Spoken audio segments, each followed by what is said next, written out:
Depuis plusieurs jours, les trains déversent des milliers de curieux qui arrivent des quatre coins de l'Allemagne. Les chemins de fer allemands pratiquent des rabais incroyables. Un pfennig du kilomètre.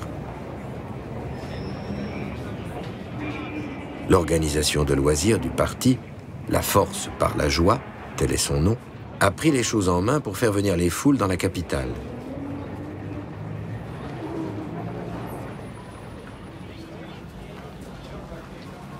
Le pays vient s'admirer dans ce miroir, y contempler l'image de sa grandeur et de son renouveau.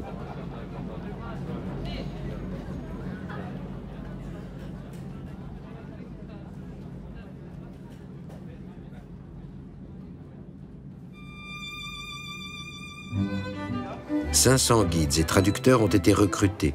La police berlinoise s'est entraînée à parler anglais, français, espagnol.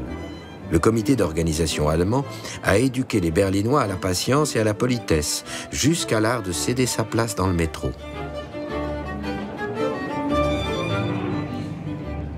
Les inscriptions anti-juives ont été effacées, les affiches arrachées, le journal antisémite Der Stürmer, qui se signale par sa haine, est enlevé des coins de rue.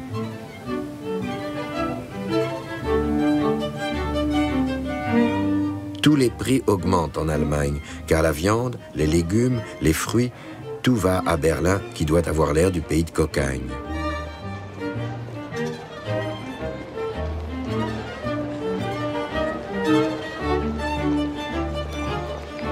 Berlin est à présent un magnifique lieu d'échange où l'on peut se sentir chez soi, écrit la correspondante du New Yorkers, Janet Flanner. Le quartier de Kurfürstendamm est maintenant peuplé de restaurants et de cafés. À la demande du gouvernement, les maisons ont été repeintes et les fuchsias ornent les fenêtres, spécialement celles qui sont sur la route du stade.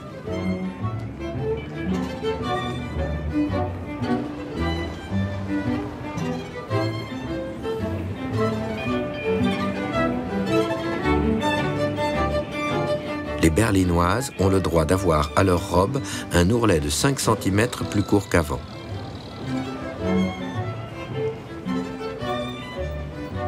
Les journaux étrangers sont réintroduits en ville, le jazz aussi.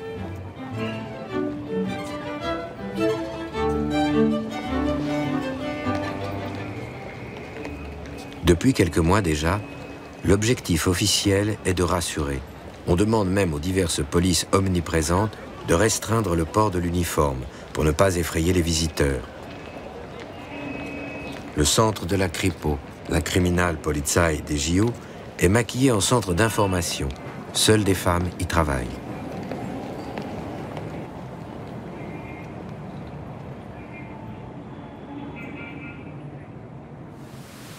Tout n'était pour un temps que douceur et lumière, à l'exception de rares diatribes contre les bolcheviks, note le journaliste américain William Shirer.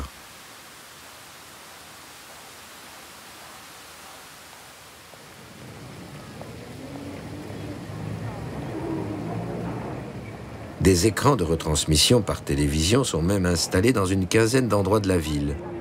C'est un exploit technique, même si les compétitions ressemblent plus à des silhouettes qui s'agitent dans le brouillard. Les photos de presse officielles sont fournies aux journaux étrangers.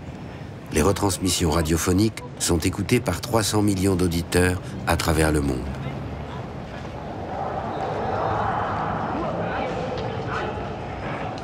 Toute la journée, dès le matin, Berlin devient une oreille branchée sur le stade. Partout, l'air est rempli d'une seule voix. Les arbres le long du Kurfürstendamm se mettent à parler à travers des haut-parleurs. La voix amplifiée des speakers fait vivre en direct les événements du stade. L'annonce des épreuves, les acclamations, la proclamation des vainqueurs, les hymnes nationaux ne cessent d'arriver par bouffées.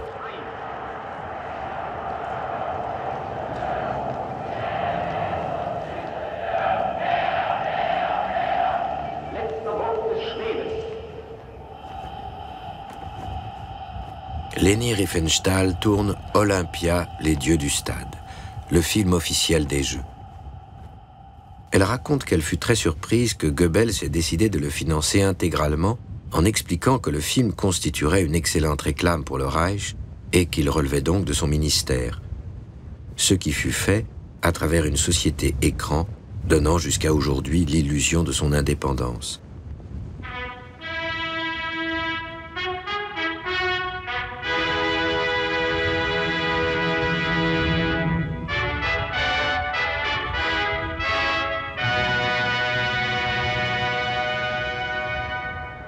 Sa superproduction coûtera finalement 2 millions de Reichsmark, 4 fois le budget d'un film de l'époque. L'égérie des nazis nous persuade toujours aujourd'hui que les Jeux de 36 n'ont été qu'une sublime compétition entre les meilleurs, une parenthèse dans l'histoire qui a compté parmi les plus beaux Jeux olympiques.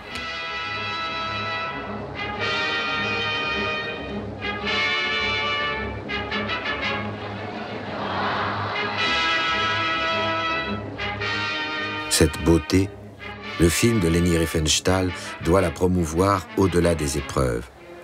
Olympia célèbre le corps en pleine vigueur, la beauté des apparences, l'hygiène de la race sportive.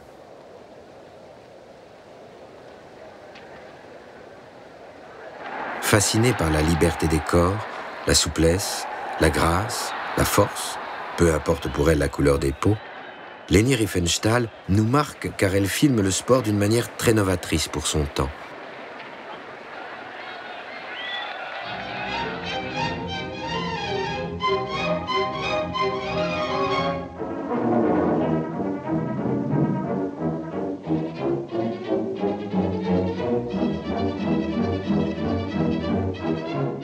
Olympia est un film sur les Jeux. C'est aussi un exploit, une prouesse de cinéma.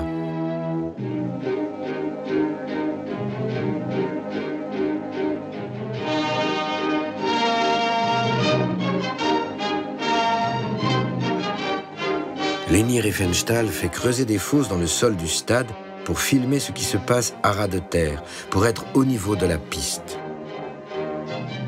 Elle filme en mouvement, plaçant sa caméra en haut d'une échelle fixée sur roulette.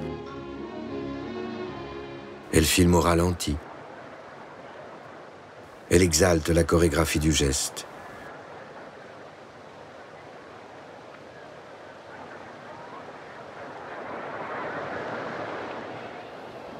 De gigantesques téléobjectifs lui permettent de capter des détails, des javelots, des poids, des disques qu'on lance.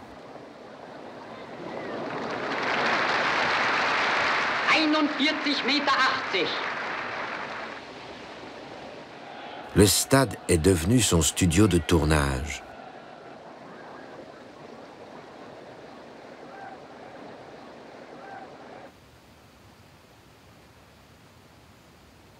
Elle n'hésite pas à reconstituer avec les athlètes eux-mêmes, qu'elle embobine, ce qu'elle a raté, l'épreuve qu'elle n'a pas pu tourner. Elle répète, elle invente, elle rejoue. Elle fabrique parfois de toutes pièces des moments, des figures, des prises de vue qui ont lieu un autre jour ou sur un autre terrain ou dans le stade vide. On peut apercevoir qu'il n'y a personne dans les gradins ou sur les bancs de la piscine. Leni Riefenstahl est partout à la fois. Elle veut tout voir. Elle est la déesse des Jeux du stade.